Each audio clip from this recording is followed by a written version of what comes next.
cracking race. Super race. He's fit and fiery. Tough race. I wouldn't leave him out of anything. He's done really, really well. He's very, very smart horses in the race.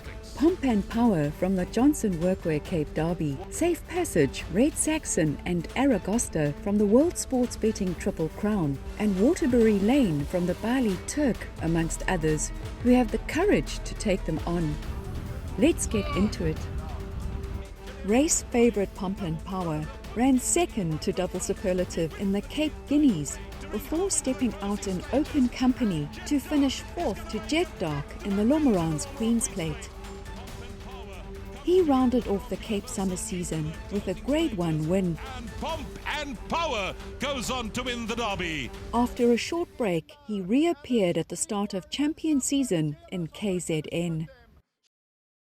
Pomp and Power has shown some good improvement since the Guineas. I think he'll strip a lot fitter come Saturday. We're still a few days out, so I'm very happy where he is and hoping for a good run. I think he'll be very competitive, and I think punters can be assured that he'll arrive in the condition they hope he's in. And if all goes well on the day and we have a little bit of luck in running, he should be one of the horses to beat in the race. In the race to the title for Equus Champion 3-year-old male, Pomp and Power finds himself at the top of the points table. The 2,000-metre trip in the Daily News is not for sprinter Master Archie, and with the scratching of Cape Guineas winner Double Superlative, who sustained an injury in training, sees 2 of the top 5 not racing this weekend. But Pomp and Power will be meeting Mike de Kock's coupling of Safe Passage and Aragosta, winners of the World Sports Betting Gauteng Guineas and SA Derby. With a fluent win in the WSB Dingaans in November last year, Safe Passage franked his form by winning the first leg of the Triple Crown. A month later, and going 200 metres further in the SA Classic, Safe Passage locked horns with Red Saxon.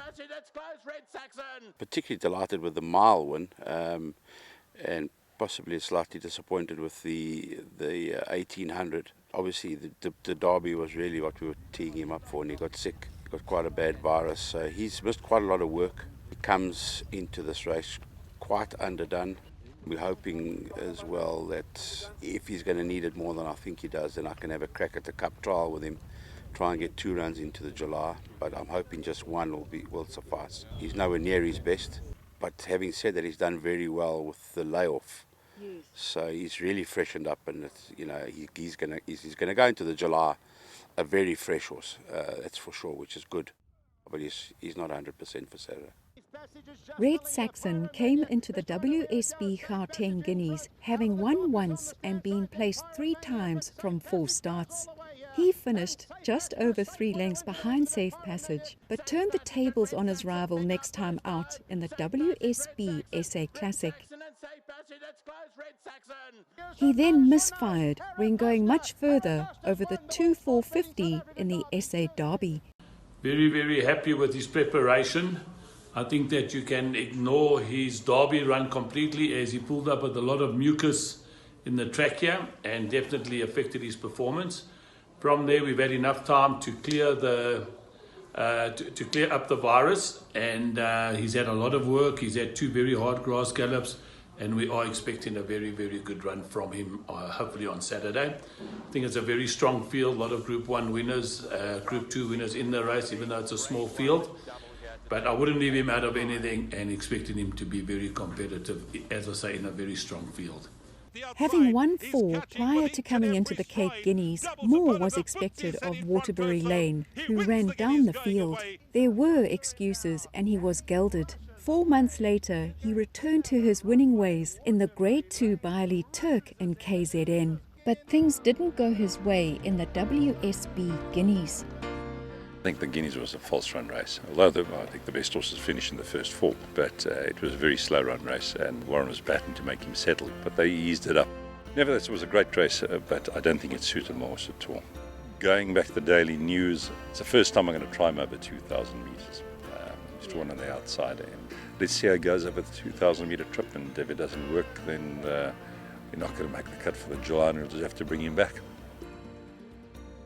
Stable companion to safe passage, Aragosta, finished just out of the placings in the first 2 legs of the Triple Crown before it all came together in the SA Derby. Aragosta's won the World Sports Betting South African Derbies.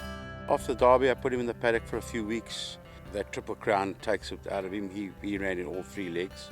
He also was a bit sick after the second leg. Funny, we had a lot of issues in Joburg. But right now, he's fit and firing. He's done really, really well with the break. I can't say he's as fit as he was for the derby, put it that way, but he was given a bit of a freshen up. We're going to use this race, obviously, to bring him on, and he'll be fine. He'll be perfect for the July in terms of fitness. But he's done well since he's been Durban, very well. I mean, I can see a change in him.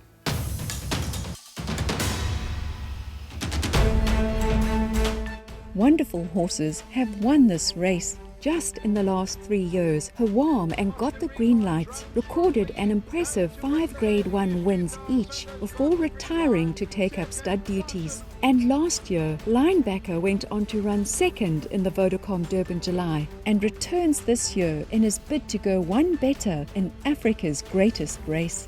But back to the runners in this year's field. Senso Unico finished a good 4th in both the Politician Stakes and Johnson Workwear Cape Derby before running in the WSB Guineas in KZN. Michelle, you know, he's done very, very well since the Guineas. It was probably too short for him, 1600. He's got a good draw on Saturday, albeit just not a big field, but his work has been exceptional at home. And you know, I know that he's a big price in the betting and that, but I'm very, very confident of a good run from him. And he's got to pick up his feet if we want to get him into the July or progress further now. Super Excited has seen his merit rating improve since campaigning in KZN. He finished less than 3 lengths behind Zapatilis in the WSB Guineas. Michelle, we came down 3 weeks ago for the Guineas and obviously stayed on, and we plan to stay for the rest of the season. Super Excited, he's settled in very well, he's looking good. Tough race, obviously every Group 1 is not easy, but the horse is fit and well. First time over 2,000 meters on breeding. He's definitely got stamina in his pedigree. Like I say, he's fit and well and expecting a fair account of himself. We're hoping just to finish in the places. You know, obviously we're all trying to win, but which is not easy. But I think he'll run a very good race. Hasta Manana was not far off in both the Bailey Turk and WSB Guineas, but faces stronger opposition here. Well, on his last run, they had no pace in the race, and he over-raced a bit. And I've changed a couple of things on him going into this race, obviously being the 2000.